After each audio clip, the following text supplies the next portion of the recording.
Sveiks, cilvēka! Šis būs mans pirmais publiskais vēstījums. Un ja tu tici Dievam, viņš būs tev aktuāls. Bet pat ja tu netici Dievam, bet mīli savu zemi un tautu, viņš būs tev aktuāls. Bet pat ja tu nemīli savu zemi un tautu un netici Dievam, ja tu esi kaut kur pazaudējis ticību, uzticēšanos, iespējams, ka tas palīdzēs tev piecelties. Mēs nekad nezinām, ko rītdiena mums nesīs, kādos ceļos iesim. Un arī es vakar nezināju, ka kaut kas tāds man būs jāsaka. Bet Dievs veda kādā garīgā pieredzē un parādīja naktī sapni, un viņš teica, šis vēstījums ir tagad tik svarīgs. Un vēstījums 2 vārdos ir jāiet ārā, jāiet ārā, jāiet ārā. Bet, lai līdz tam tiktu, es vēlos mazliet izstāstīt ievadu.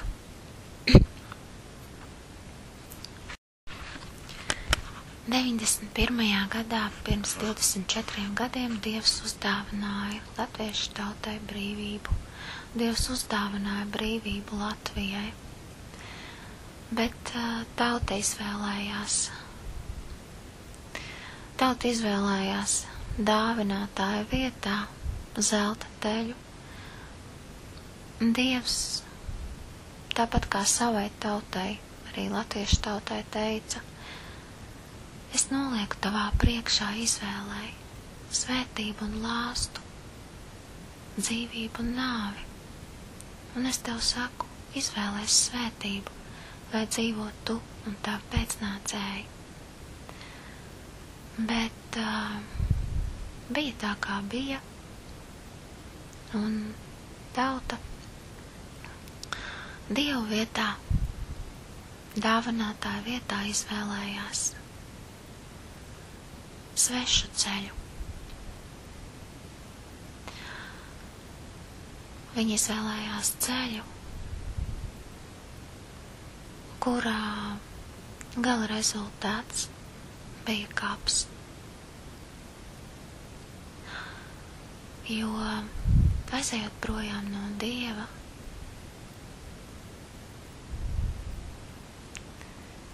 mēs aizejam nāvē. Un par to, kā tas bija, es domāju, nav vairāk jāstāsta.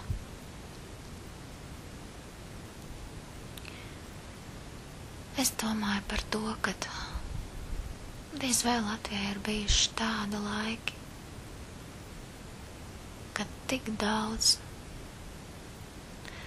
tās dzīvības, tās cilvēku ir atstājuši savu zemi, kad ir tik maz dzīvības, kas pienāk klāt piedzimstot, kad ir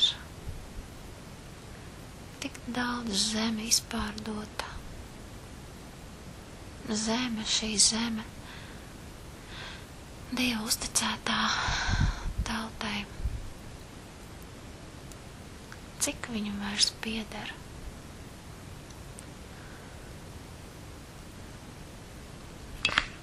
Un tomēr šajā visā nāves ceļā bija kāda roka.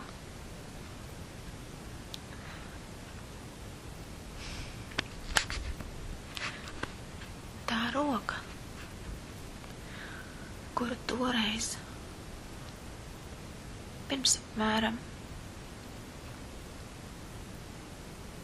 pirms apmēram 5 gadiem, 6, savās sirdīs no Dieva pieņēma Latvijas un citu tautu, kas iestājās par Latviju kristieši.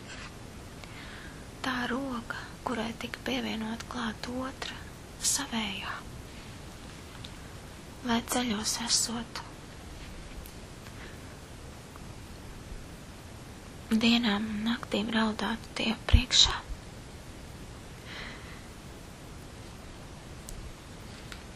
Meklētu viņu vaigu un nožēlotu kā savus tā visas tautas grēkus. Šī roka izmainīja sirdis un izlējās jaunā cerībā pēc Dieva apsolījuma. Ja mana tauta, kas ir pēc mana vārda nosaukta, tad pazemosies un pielūgs un meklēs manu vaigu un atgriezīsies no saviem ļaunajiem ceļiem, tad es viņus no debesīm uzklausīšu un piedošu viņu grēkus un dziedināšu viņu zemi. 2. Laiku 7:14. Un stāsts ir par to zemi, kas ir visu varenā Dieva radītāja radīta un sadalīta, kā apsolītā zeme starp tautām, lai tās par to rūpētos un apsargātu, lai tās tos audzētu un koptu, augļotos un vairotos. Tajā Dievu pielūdzot.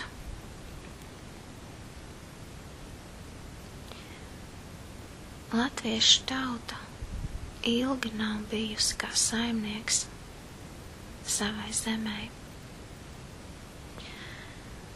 1991. gadā Dievs atkārtoti izvēlējās uzticēt latviešu tautai savu zemi.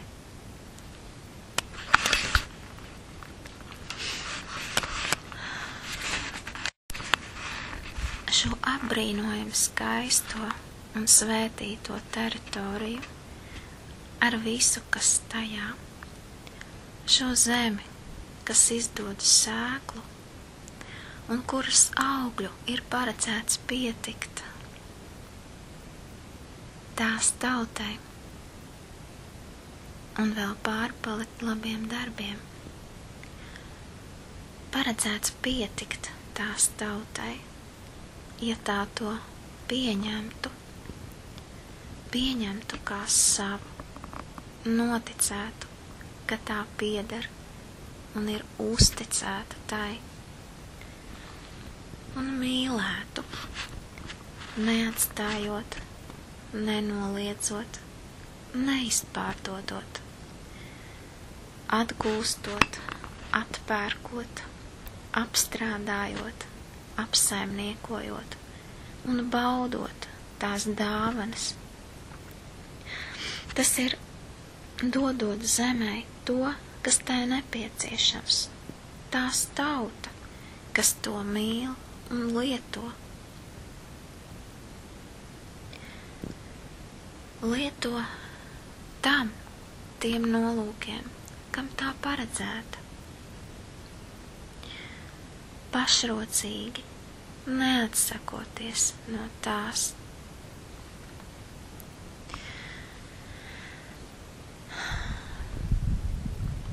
Dievs uzticēja zemi.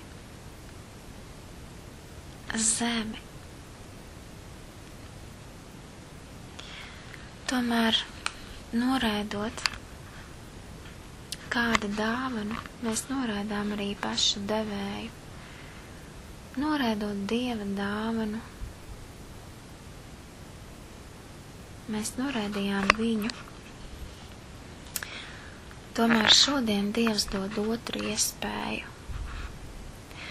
Šī Dieva Tēva roka, kuru pieņēma Dieva bērni, izveda viņus kopā ar tautu pa tādu ceļu, kas apejot likteni un nāvi, kas ir grēka alga. Un ar likteni es domāju, ko es to pļausi, mūsu darbu, likumsakarības, kad mēs dzīvojam tādu dzīvi, kad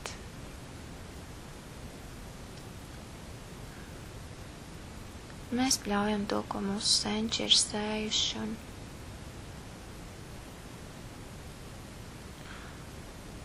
tie darbi, kurus mēs daram, labi vai ļauni, viņi nes attiecīgus augļus. Un šis ceļš, izvēloties zelta ceļu, aiziet projām no Dieva, veda Latviju uz kapu. Tomēr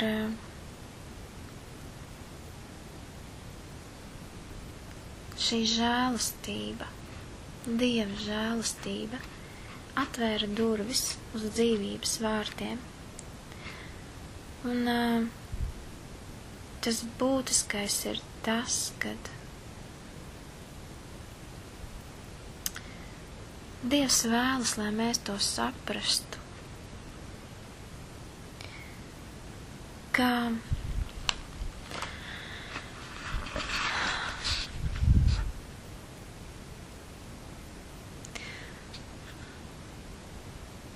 atdodot savu roku, savus darbus un sapratni par to, kā darīt,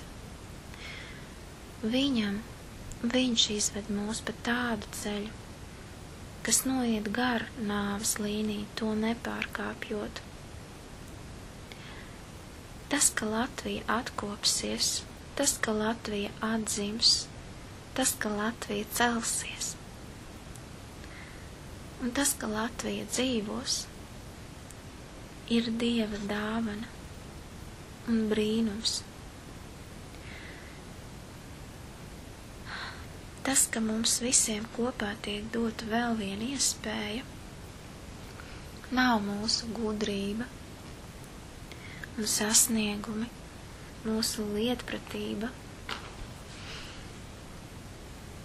un ekonomikas un juridiskās zināšanas.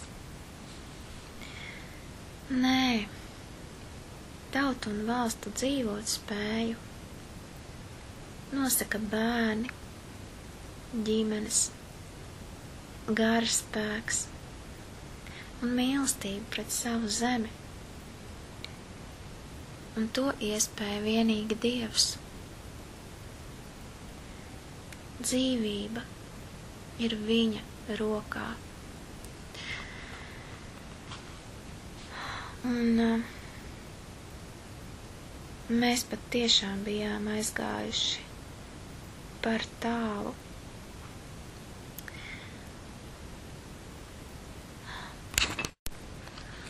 Tik tālu, kā atpakaļ ceļu vairs neatrast.